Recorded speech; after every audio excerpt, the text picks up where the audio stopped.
Hafaday, good afternoon. The Committee on Health is back on. The time now is 2:07. We're here on a call to status hearing on the implementation of Public Law 31-73, the rules and regulations relative to child care facilities and group child care homes. This law was implemented in 2011, I believe.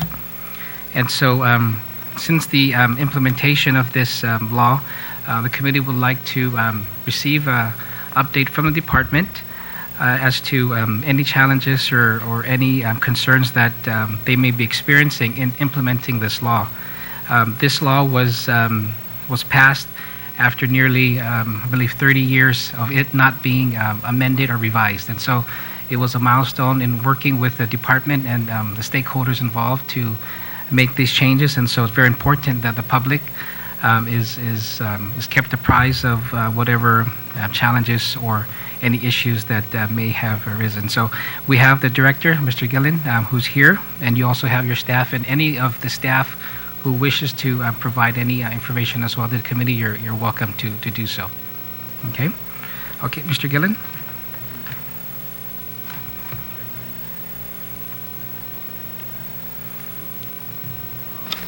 The two of you.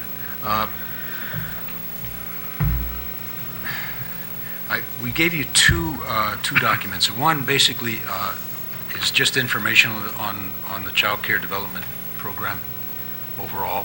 Okay, it's just an overview. It's fairly extensive, but I think that will give you an idea of what we're doing on that end. I think what's interesting about this whole program is that we've got several groups working on making sure that our children in child care facilities not only get the best physical facility, but they also get the best quality people. So we have, for that purpose, we have the Division of Environmental Health is involved, and then, of course, the Division of Public Welfare, which includes our CPS folks from the Bureau of Social Security Administration, Social Services Administration, and our Child Care Development folks. So the statement on the implementation of this law, you're right. It just about the time I came in was back in 2011 was when this finally came to fruition. But this took a lot of work. It took more years before that to get that, because there's a lot of just human tendency not to like change too much. But I think when we're entrusting our children in those age groups, especially to the care of other people, that we really need to get involved in what goes on, especially since this is a significant number of our children whose care is being funded by our Child Care Development Fund and our jobs programs through the temporary assistance to needy families. So we have a stake in this. We have an interest. I know there are many people who say, private people do it better, but when you have government money involved in some things, I think the government does have standing to make sure things are done right. And nationally, I think you'll find that move to make sure, especially that age group from 0 to pre-K, even to kindergarten, really get the best daycare they can possibly get. So I'll just read this off for you for the record. Okay. In accordance with Public Law 3173, we present a report from the Bureau of Social Services Administration on the implementation of the administrative rules and regs of the Department of Public Health and Social Services relative to child care facilities and group child care homes. And that was signed into law June 2nd. It says 201, so I believe that's 2011. The quality rating system went through several revisions starting from between September 2012 and to June 2014. I think we're finally finished with that. And BOSA participated in the early learning task force related to those quality rating. Task force made several edits, revisions, additions, and changes to ensure that it was inclusive of all early childhood programs, because we now know that the buy-in really is the sooner you get children quality daycare and quality attendance and people who are watching and caring for them, the better the outcomes are going to be for them as they move into school. Okay, the members approved the name change from GERS to Guam's Quality Rating and Improvement System, whatever, that's fine. A final draft was presented to the Guam Early Learning Council quarterly meeting on June 2014. On September 2014, Guam's plan for professional development was implemented with the opening of a new child care facility, Milestones Play and Learn Center. So they were the first ones who really underwent this quality rating system. The Guam Early Childhood Professional Development Subcommittee reviewed the credentials of that center to ensure that they met the various levels of qualifications. And I want to also at this point emphasize that this is voluntary. Okay. Eventually, it's going to be required, and it's going to have a lot to do with, especially in our programs, how much they're going to get reimbursed for the care that they provide. Since the center did not have a qualified director that met the qualifications, we issued a provisional license for those folks. The Early Childhood Professional Development Subcommittee continues to meet at least once a month to validate the education, experience, skills, and training of early childhood providers to ensure that they meet the various levels of qualifications as described in Guam's plan for professional development. Please keep in mind here also that we have Guam Community College involved as the training entity, and also they were the folks who developed the quality rating along with people from Guam Cedars. So this is, like I said, this is an effort of a partnership between a lot of people. Okay, and the subcommittee reviewed credentials of the Lee Center, Small World Play and Learn Center, Doc's Daycare. You can just name all of these ones that are down here on this page. And to date, a total of 14 centers have undergone that certification process. Since the implementation of that, BOSA has experienced the following issues. The law has no penalties for child care centers that do not comply with the licensing requirements. And we only issue notices of warnings and adverse actions, but the only consequence is to revoke the center's license and close the child care facility. And when that happens, everybody kind of loses, but we have to err on the side of the children and the care. There are some identified problems with GPPD, as noted by the GL, the Guam Early Learning Council Childhood Professional Development Subcommittee. The grandfather provision states that the provider will only need to meet the training requirements at the next renewal for the center. The GPPD matrix shows high school diploma or GED and education and training. So if we are to follow the letter of the law, we wouldn't be requiring high school diplomas or a GED from those who don't have one. Also, a person lacking a high school diploma or GED would never move out of the pre-credential phase. And I think I'm going to need somebody to explain that to you. On another issue, the GPPD states that the director and assistant director need to be at level 3 early childhood master provider, early childhood assistant director. This requires completion of a child care management CD 285 course at Guam Community College. Again, there's any number of training requirements for these folks, and again, to guarantee that they understand, early childhood development, administration, reporting, all of these items that are really important. GCC was supposed to offer this course in the spring semester, but the course was not offered in January. As a result, one of the new child care centers was unable to meet the credentials of the director because the course was not offered.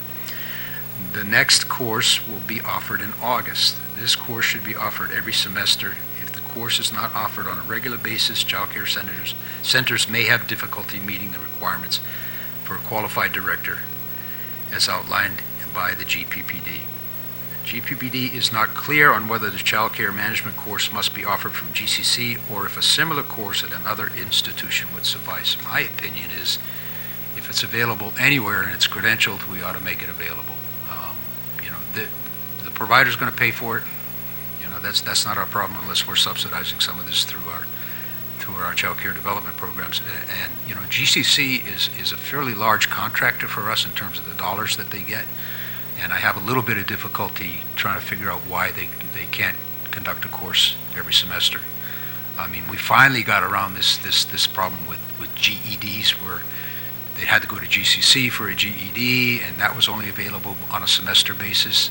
Now we have through through some very forward-thinking people. We have GED on demand, where you can go to GCC, you can go anywhere, and they'll provide the people to provide that training. So this is a little bit more specialized. You just can't get anybody to do it. But still, I think we have to make this available so that it's a little bit more convenient for some of these center managers, especially because they do have a full-time job.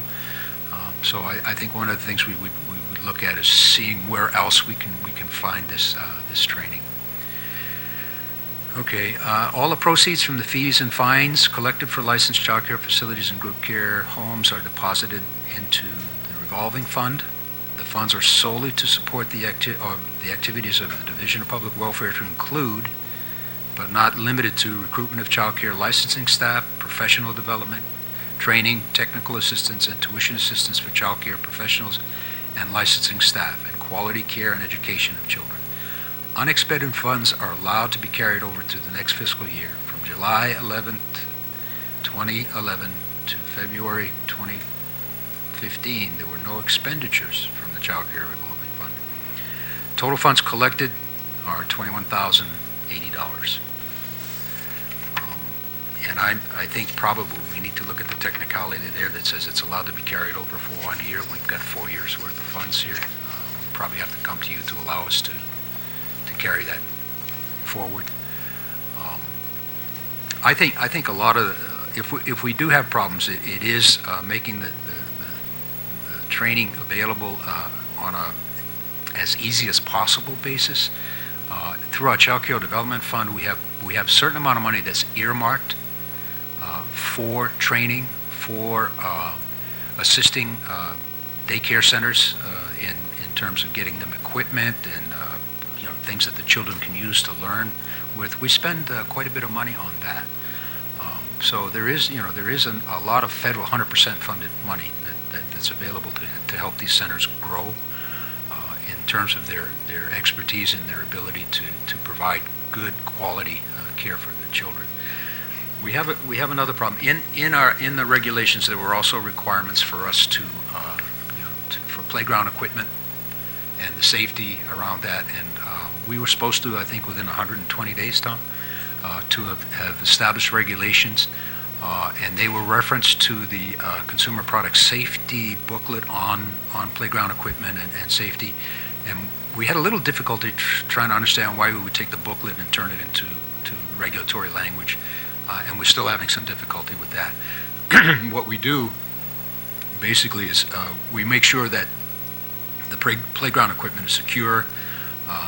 I think most of the concerns at that time, and when Senator Palacios was here, was that the surface around and below the equipment was of such a nature that if children were to fall, strike their heads, that there would be minimal chance of traumatic brain injury or those kinds of things. And we're still almost. We have a draft, okay, but we're way behind on what the law had scheduled. I think the other thing was the concern of a lot of the providers, the expense.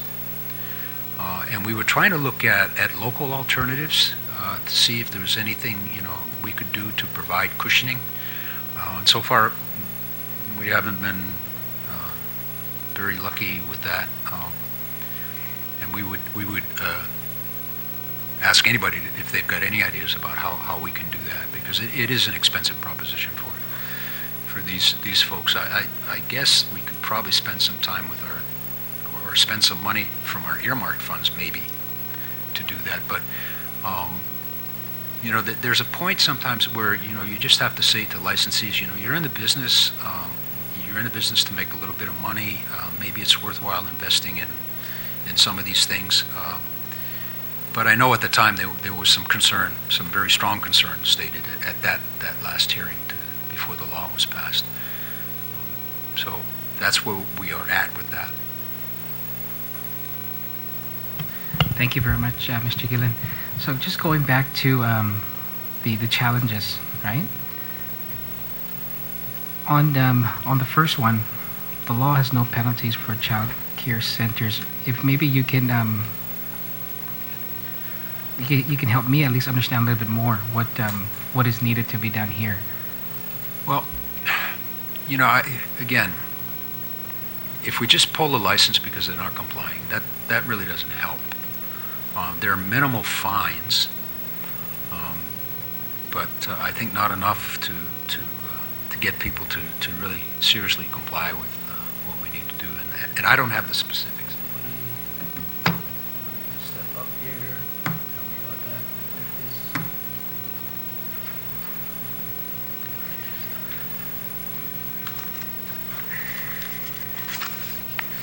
I just got this yesterday, by the way, so, and I had a You can just introduce little yourself. distraction this afternoon. Maris license. Yep. Like Mr. Gillen says. If you can just, I'm sorry, introduce yourself, please. Introduce yourself. Thank you. I'm Linda Rodriguez, and I'm the administrator. Thank you.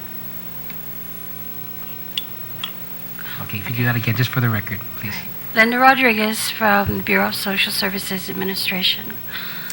As Mr. Gillen says, if a child care facility does not comply with regulations, we do have to shut them down, and that doesn't help anybody. We've had some child care facilities or group homes, in fact, that we did have to shut down for a couple of days because they didn't meet the requirements, and that was a real mess. Parents were calling and complaining where they were going to put their children. So I think we need to enforce some sort of fines on these people rather than close them down, because it doesn't benefit anybody.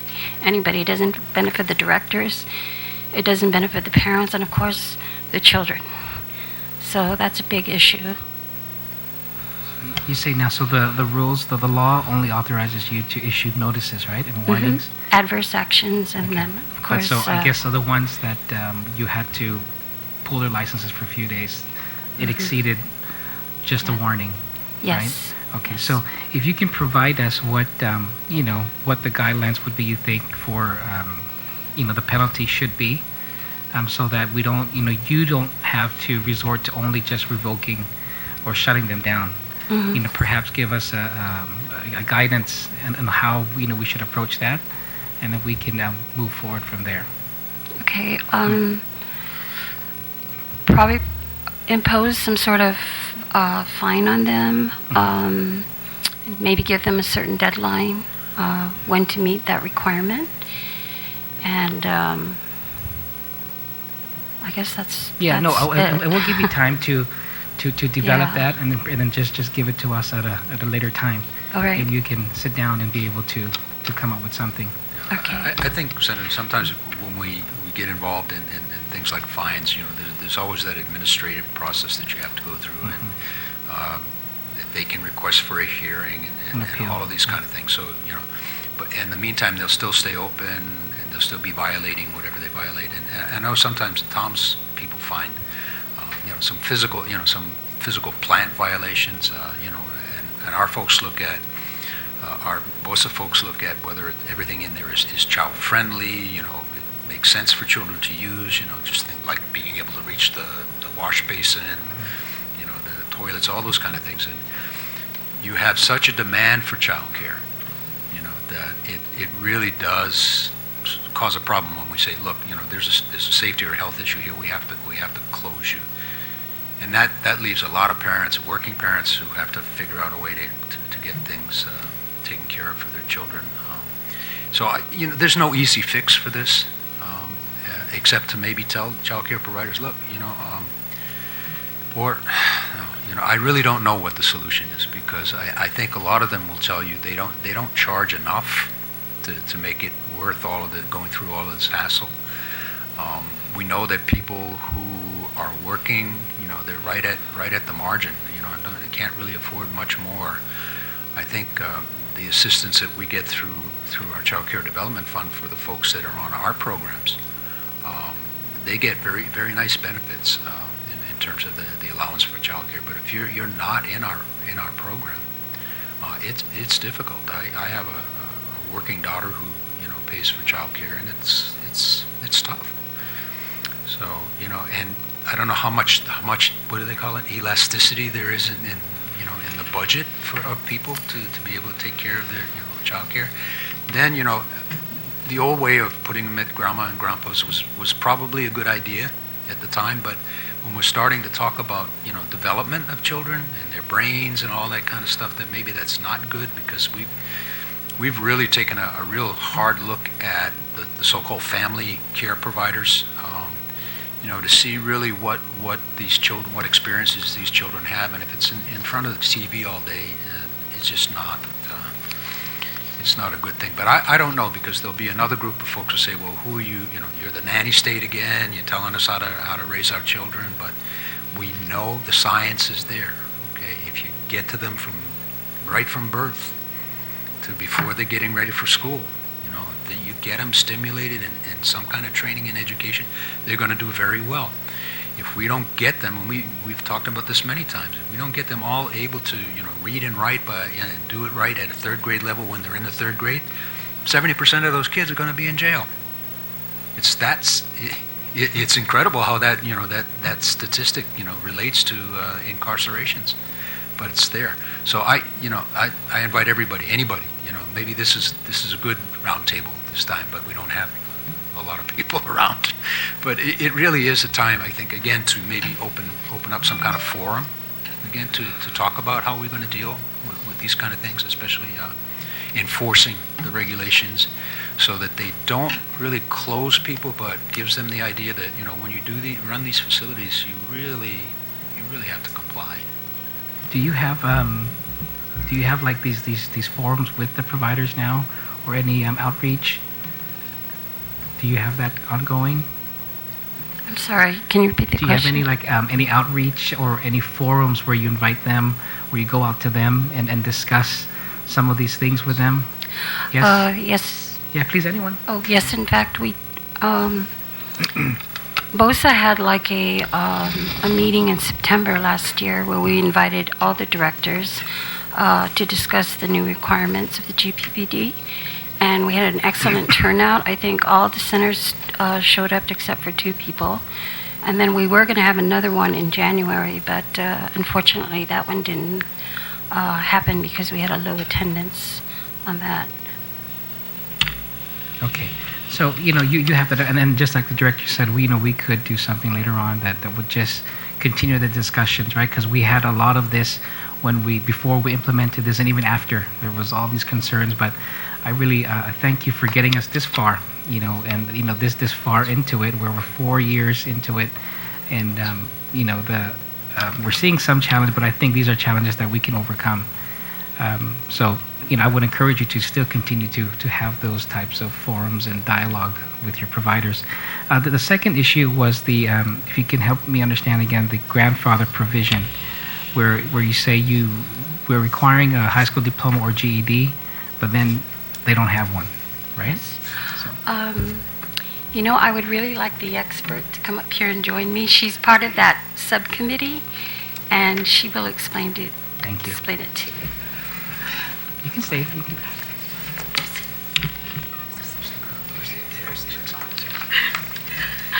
My name is Vera Blas. I'm here representing Elena Clavea, who is the co-chair of the Guam Early Learning Council.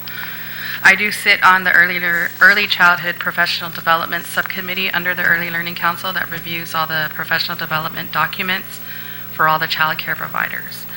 And so when we were looking at the plan for professional development, we realized that there are a few people who have been working in our centers for many, many years who have the experience but not necessarily the education. And we're looking at, our older employees who, they started working before they could finish high school or even obtain a GED. And so we didn't want them to lose their jobs. They have a lot of experience, and children benefit from the experience that they have. So a committee of us got together at BOSA to come up with a grandfather provision, which basically states that any individual, with the exception of the assistant director or director, if they did not have a high school diploma or GED, they would be exempt from meeting that education requirement. But they would need to meet the training requirements upon the renewal of their initial certification. And so that's how we did the grandfather provision. The grandfather provision does not apply to the assistant director or the director because the public law does stipulate that they have to meet all the requirements of level 3 within the law. So that was the exception. We also said that any new employees into the centers after the promulgation of the rules and regulations, they would have to have a GED or a high school diploma and meet the training requirements as outlined in the professional development plan. Okay, thank you. Now you're bringing back memories of this discussion 4 years ago. So the rules and regs requires the GED or the high school diploma, right? For the center directors and assistant directors, and for the staff, or no?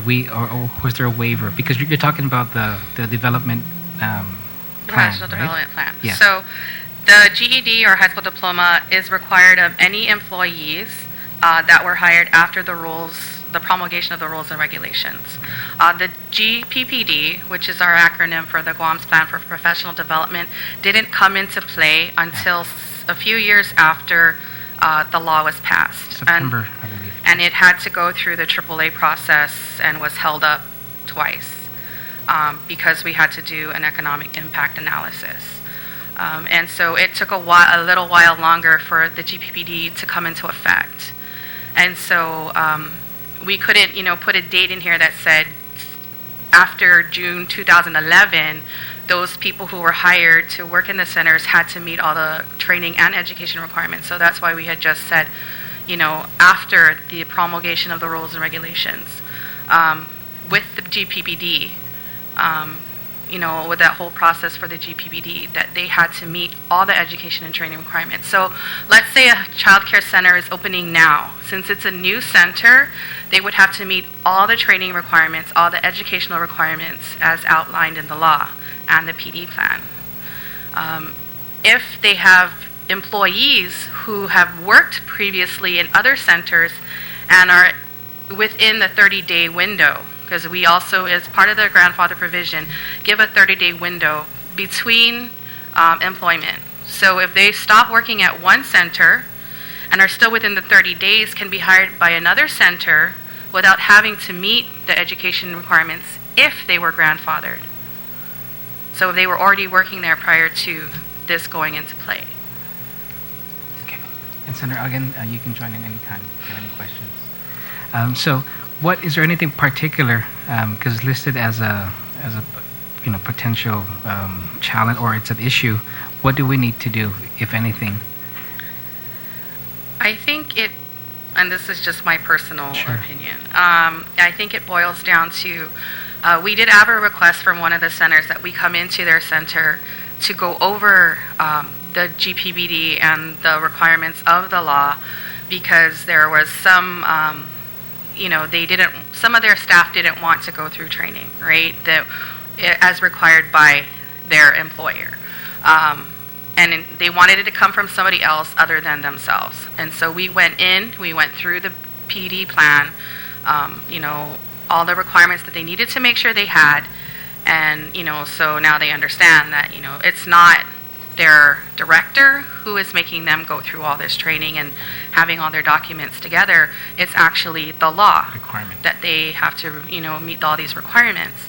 I think part of it too is,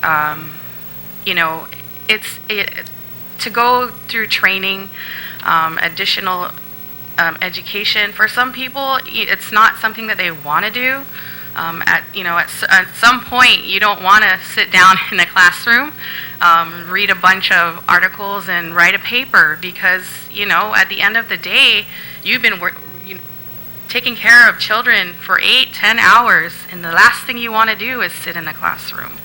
I don't know if we would, but there has to be some sort of requirement for additional training, because there's always, new developments in research and, with the brain development. When I was growing up, it was okay for us to stay home with our grandparents, and, we turned out okay, or, we think we did, right? But, when you start to read all of these things about brain development and the first 3,000 years of a child's life being the most important because of the brain development, and how much the brain develops within those first 3 years, then we start to understand that we need to have employees working in our centers that have a good understanding of, early childhood brain development as well as social emotional development. How to get our children, to learn without actually having them sit down with a pen and paper. Play is very important in getting our children to learn, and so, at some point, though, these providers have to go through some sort of training so that, they're not relying on stuff that they did, 30 years ago that may still be relevant, but, there's something to back it up, research to back it up. So, it's, for some people, costs of training is a big factor, and I know they do offer classes through the CCDF program that are free of charge to our providers. It's the matter, I guess, of them taking advantage of it. So, several years ago, too, Guam Cedars, through the State Advisory Council grant, offered free courses.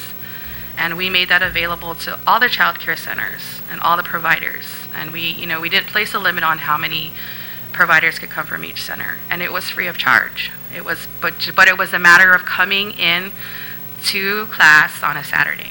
How was your response? Actually, we did get a good number of providers come in to complete our classes. I think we offered a total of 6, or I want to say at least 6 classes. There was one center that all of their employees completed all of the classes. So we knew that it was something that was doable. We also tried to have an online class. The online class doesn't work as well as the in-person classes because the online classes it requires some sort of technical savvy. If you don't know your way around a computer, then it's going to be difficult for you to complete an online class. But we have both modes of courses. So. All right, Senator. Thank you very much, Mr. Chairman and folks. Just, I guess, a couple of questions follow up with regards to the issues and the challenges that have been brought up. One is the establishment of penalties. I think that Ms. Rodriguez, you did highlight something that it's really the intent shouldn't be to shut down some of these facilities unless the health and the safety concern is grievous or is a major issue. Then obviously shutting down facilities would be appropriate. But the establishment of the penalties and the fines, I think it's an excellent idea. And I was just wondering if by any chance there's any template that the department can extract from that already has similar rules and regulations, similar fines that are imposed for non-compliance, and then perhaps work off of that so that you can get a product to the chairman as quickly as possible. Because obviously complying with the letter of law says you shall shut it down if in fact these are citations that are identified. So we definitely don't want to deviate from the letter of the law without acquiring legal guidance from our Attorney General's office. The other issue with regards to the education component, I just have one question because I agree with you, Ms. Blas, when you mentioned that a number of the workers may not necessarily have a high school diploma, may not necessarily have GED, but have been working in the field for an extended period of time, more than maybe 3, 4, 5, 7 years. So obviously that experience is a factor that certainly should be taken into consideration. But you did mention that they have been grandfathered into the program, so that is no longer an issue? So those individuals wouldn't have to go back and get their high school diploma or their GED, but they would have to go through training. So if the course is offered by CCDF through GCC, any of those trainings that are offered, they should be taking. Or any other institution that's credentialed that offers, early childhood courses, they would have to make sure they meet the training requirements of the level that they're at in order to get their recertification. So right now, because this is an initial certification for all of the centers, what we're saying is that by the next, so we level them out to where they need to be, either assistant provider, lead provider, master teacher, or they're the director or the assistant director. So each of those different job titles has levels. So let's say the assistant provider has 4 different levels. But, let's say I'm a new high school graduate. The only experience that I've had is camp counseling, summer camp counseling. So I'll come in working at the center as a pre-credential, a pre-credential level, which means I have 1 year to meet the training requirements of level 1. And level 1 says that I need to make sure that I have at least 4.5 CEUs or 45 hours of training in the early childhood field to meet that level. And so the next time I come up, so when my center comes up for, when my certification ends and I need to meet the next level, so the next level for level 2 is 60 hours or 6 CEUs. So I would need to make sure that within that time frame that I have before my certification expires, that I take the required courses to meet those hours to be able to move to the next level. Because some of the levels, you can stay at that level for an indefinite amount of time, but some of them you can't renew. Because, the whole purpose is to get people to get the training so that, we have skilled workers. I understand that just based on your initial presentation that there's some resistance in terms of undergoing or undertaking some of these Right. training requirements. And I think the reality is there's always going to be new changes in the environment, especially dealing with children at such a young age. So to me, the way I look at it is training is a requirement, a real requirement in terms of working in that particular environment. The concern that I would follow through with is perhaps the cost factor. Right. Because I anticipate that a lot of these employees, if in fact they want to continue to work and remain employed in that environment, would undergo the training, but perhaps the cost may be a factor that would be considered. Yes, please. My name is Elsa Perez. I'm with the Bureau of Management Support, and we handle the CCDF program. We do have a contract that provides training for these providers, and most of the training is geared towards the credentialing that they would need, and it's free of charge to them. So they are informed of the available classes. They try to accommodate them as to the time. Mostly it's on weekends or in the evenings. So a lot of times they would work with it'll help them meet these credentials by having time available. I guess that would benefit them. So, Ms. Parrish, you're saying that in this case, we have rules and regulations that require training Right. for all of the personnel working in child care centers. You provide training Right. free of charge, and you try to accommodate many of these That's correct. employees through the scheduling of these training Yes. activities during non-work hours or whatever the case may be. So I look at this whole process, Mr. Chairman, and I think that not only do you have a good process in place, it really goes back to shutting down some of these facilities. Whether not meeting these certification requirements and these training requirements with all of your personnel would eventually result in the shutting down of these facilities. And if that's the case, then perhaps it would all come back to setting fines and penalties. Because as a business enterprise, many of these child care centers will look at the owners will look at the bottom line and say, there's a system in place, public health is providing as much support as they possibly can, and they're trying to work and accommodate the employees as well as the centers. So now we need to encourage our people to make sure that they acquire the necessary training. Because, we look at this entire spectrum. What is the purpose behind the training is to ensure that every single employee is cognizant of how to tend to these toddlers and these kids, these children, and to ensure the safety and their health while they're in that facility. Secondly, we want to make sure that all the employees are properly trained so that if there's any new requirements that come down, either from the legislature or through rules and regs, that they're aware of those requirements so that they're in direct compliance. And then thirdly, to give the parents really that assurance that yes, you bring your child to this center, there are standards across the board that apply to all child care centers that says each employee has received certification at least at certain levels that they're properly trained. So I think that I look at this entire spectrum, Mr. Chairman, and although there's some challenges that have been identified, and these are obviously challenges that can be directly addressed, and I certainly encourage the department to perhaps try to bring it to the attention of the chairman as quickly as you possibly can, either through the AAA process or just directly through the chair's office and see what we can do to lend that additional assistance, because it's not about shutting down healthcare facilities that we know the families and the parents need in terms of being able to allow their children to receive that early childhood development and training prior to entering it into the school age arena. So I just sit here and I listen to a lot of these concerns, and yes, they're concerns because these rules and regs have been in place for 4 years. Now you've identified these issues. So now it's very good that the chairman has proceeded in terms of having this hearing so that those can be shared. Our public can understand what are some of these concerns, and then eventually we'll work on the resolutions in terms of addressing, not shutting down these facilities, but making sure that we're able to work with the business owner, work with the child care center, and most importantly, remind the public that their government is really doing their job. So I commend each and every one of you, and Mr. Chairman, I thank you for this hearing, because I think it's really brought out some issues that are not insurmountable, but that can be addressed over time. Thank you. Thank you. So just to be clear, the training you provide, can you explain what the training is? Because that's different from what what is offered at GCC, right? For the directors and assistant directors. Well, we do have, it's various types of training. We have training on social emotional.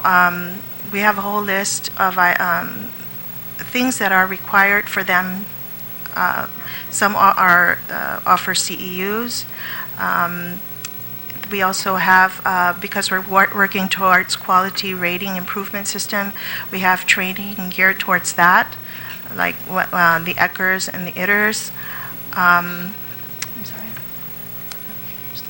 Oh, the ECHRs. Yes, the ECHRs is, the ITERs is for infant and toddlers. The ECHRs is, ITERs is for the infants, and the ITERs is for the toddlers. I get confused with the two. Okay, but there's ECHRs and ITERs, and one of them is for the training rating. It's a rating system, an evaluation system for infants, and the other one is for toddlers, and it starts helping the centers gear themselves up towards this process that we are going to go through. Eventually, it's going to be mandated. We're just trying to pilot it. It hasn't really gone into full gear, the QRIS, but the pilot, it will be the first stage, and then eventually it should go full force, because that will be mandated by CCDF. Mm-hmm. Okay, so I have just two more things. One is the third issue you brought up about GCC not offering the courses that's needed, right, for the directors and assistant directors. And so the next time you say that they would be offering the classes August 2015, and when is the renew, or when do centers have to be in compliant? Isn't it sometime this earlier than that? So depending on when their license is up for renewal, so it's not the same as a business license where it's, I believe, it's June? their business. No, because the business license is June, but depending on when they got their first license. So the subcommittee just reviewed documents for centers, the professional development for centers that are up for licensure renewal through BOSA in June or July. So we tell them to turn it in that far ahead so that they have time to make sure that all their documents are in order. But they would have to do their business license as well in June. So it just depends. We did, was it Small World Play and Learn Center? They were one of the first ones that we did, and their renewal was up in either November or December for their child care license. We did have an issue, the subcommittee did have an issue with someone who was being hired through one of the centers as the director, who had a child care management class from an off-island institution. But the GPPD specifically states CD 285, which is the course number for a GCC course. And so when you're looking at that, that's the requirement, CD 285 child care management, and not an equivalent. It doesn't say or an equivalent. It doesn't even just say, if it just said child care management, we wouldn't have had to question, do we accept this or not? in the end, that person didn't last long as a director, took another job somewhere else. But, that was a discussion that we had because let's say another institution, let's say UOG wanted to offer a child care management course through their College of Natural and Applied Sciences, is that course not going to be relevant because it specifically says CD 285? And so that was one of the things the subcommittee had been discussing, because if we have off-island institutions that are, accredited and credentialed and they're legitimate, that they should be able to use that course as an equivalent. But since the GPPD specifically says CD 285, and that course not being offered this semester, some of the directors who have, prior to the rules and regulations did not have to, have this course as a requirement, were not able to meet that requirement for this semester because it wasn't offered. And so GCC did say that it will be offered in the fall, in August. And all the centers who have been inquiring about that course would be informed. You would then give a waiver or something for those that, before the course is offered, but their licenses need to be renewed in June, July. Would there be, I don't know, I don't think you're allowed to, right? I mean, you don't have the authority to do that, but wouldn't you want that? Well, that's a question, right? Because the law says that we must follow the GPPD, and the GPPD does state that one of the requirements for the director or the assistant director is CD 285. And so if, and the subcommittee just reviews and says, okay, this is where they're at, this is their, these are what their credentials are, and the subcommittee agrees that this is what their level should be and their job title, right? And then we give that over to BOSA, and it's up to them, I guess, to say. I think it's a plan that can be revised. Yes. And I don't think it requires any action other than the group revising it and publishing the revision. Yeah, I'm not sure why we lock ourselves into things like that. Maybe it's just at that time that was the only course available that had the requisite kinds of things. But yeah, we never thought about what if you have an equivalent or these kind of things. So I think we can revise that plan. Just have a hearing and do it. Okay. Okay. So, and Vera, so you handle the review then of all the certification, the forms for certification? So I am one of 5 members. One of 5. Okay. There's also a representative from GCC, the Early Learning Council, a private child care center, DOE, and then myself. Okay. So once you review it, and then it goes to BOSA Yes. for their licensure. Yes. Yeah. Okay. Okay. So. That's the only 2 is the GCC. I guess how many directors take these courses at any given semester? Could that be the reason why it was canceled, because it was supposed to be offered, right? In January. Well, we couldn't, the classes from December through we had an extension actually on our previous contract because it wasn't completed, and because of the length of time it took for the contract to officially be signed, they could not, our hands are basically tied on moving forward with the classes. So that is why most of the classes have been shifted towards March and April. In fact, we understand from GCC the classes are full. Normally, there's like 45 people in attendance scheduled, and for the upcoming courses. But that's the basic reason why it was kind of delayed with the contract being signed at a later time. Okay. Is there anything? Okay. Is there anything else you would like to add, Ms. Rodriguez, Linda? Okay, thank you. Yeah. Jim, anyone else? Okay.